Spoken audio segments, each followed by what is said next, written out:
मुगलों के आने से पहले भारत पर एक और जंगजू तूफान छाया हुआ था, जिन्हें दुनिया मंगोल कहती थी। उनका नाम ही दुश्मनों के दिल में दहशत भर देता था। चंगेज खान के वंशज, जिनके घोड़ों के खुरों ने दुनिया के आधे हिस्से को मिट्टी में मिला दिया था।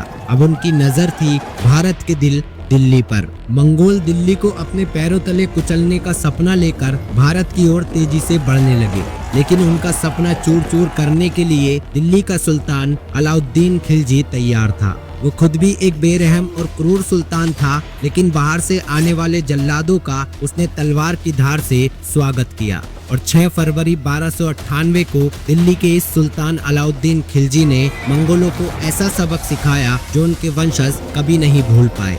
ये था अलाउद्दीन खिलजी और मंगोलों का युद्ध। साल था 6 फरवरी 1298। दिल्ली का ताज नया था और उसका मालिक था अलाउद्दीन खिलजी, एक तीखा, निर्दयी और खूंखार सुल्तान। उसके राज्य में सब कुछ ठीक चल रहा था, पर एक खबर ने पूरा दरबार हिला दिया। मंगोल दिल्ली की तरफ आ रहे हैं। कहा जा रहा था कि 1 लाख से ज्यादा मंगोल सैनिक हिंदुस्तान की सीमा पर चढ़ आए हैं। उनका सेनापति था कुतलुक ख्वाजा, चंगेज खान का वंशज, एक महाबली योद्धा जिसे पूरा साम्राज्य तूफान का बेटा कहता था। अलाउद्दीन ने अपनी सेना को तुरंत तैयार करने का आदेश दिया। उसने अपने सबसे विश्वसनीय सेनापतियों को बुलाया, जफर खान और उलुग खान। अलाउद्दीन ने कहा, अगर इन मंगोलों को रोका नहीं गया तो हिंदुस्तान कभी सुरक्षित नहीं रहेगा। जफर खान, जिसे उसके सैनिक शेर दिल्ली कहते थे, उसने जवाब दिया, सुल्तान, दिल्ली का एक भी सिपाही उनके खिलाफ तलवार उठाने से पहले मरना पसंद करेगा, पीछे हटना नहीं।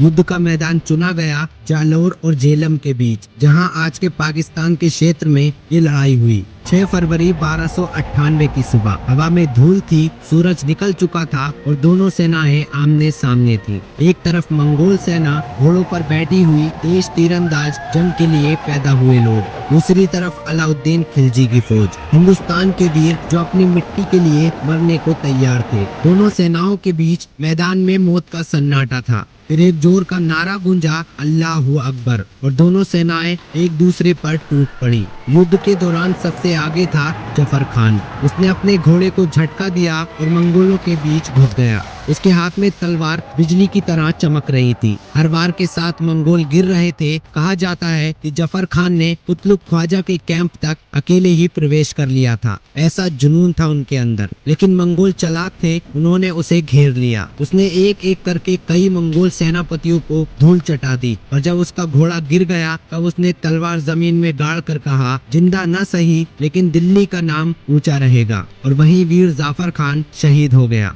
जब जाफर खान के बलिदान की खबर दिल्ली पहुंची तो अलाउद्दीन ने गुस्से में पूरी सेना को दोबारा आदेश दिया, एक भी मंगोल जिंदा वापस न जाने पाए। उसने अब खुद युद्ध की कमान संभाली और मंगोलों के कैंप पर आक्रमण कर दिया। रात भर तलवारों की चिंगारियां चमकती रही और सुबह तक मैदान मंगोलों के खून से भर गया था और मंगोल सेना अब बिखर चुकी थी। कुतलुक ख्वाजा भी इस युद्ध में घायल हुआ और लौटते वक्त उसकी मौत हो गई। मंगोलों की लाखों की सेना का अलाउद्दीन खिलजी ने नामो निशान मिटा दिया था। दिल्ली में घंटों तक नगाड़े बजते रहे। अलाउद्दीन खिलजी ने इस जीत के बाद देश की सीमाओं को मजबूत बनाया। उसने राजपूत, अफगान और तुर्क सबको एक सेना में जोड़ा और उसने कहा, जब तक दिल्ली में एक भी सिपाही जिंदा है, कोई भी तूफान इस धरती को छू नहीं सकता। ये युद्ध सिर्फ एक जीत नहीं थी, ये एक संदेश था दुनिया के सबसे कठोर जंगियों के लिए कि हिंदुस्तान किसी के सामने झुकेगा नहीं। इस जीत के बाद मंगोल कभी दिल्ली खुलेआम नहीं आ पाए। अलाउद्दीन ने अपनी सेना, अपने प्रशासन और अपनी सीमाओं को इतना मजबूत बनाया कि अगले 20 साल तक कोई भी दुश्मन दिल्ली के द्वार तक नहीं पहुंच सका।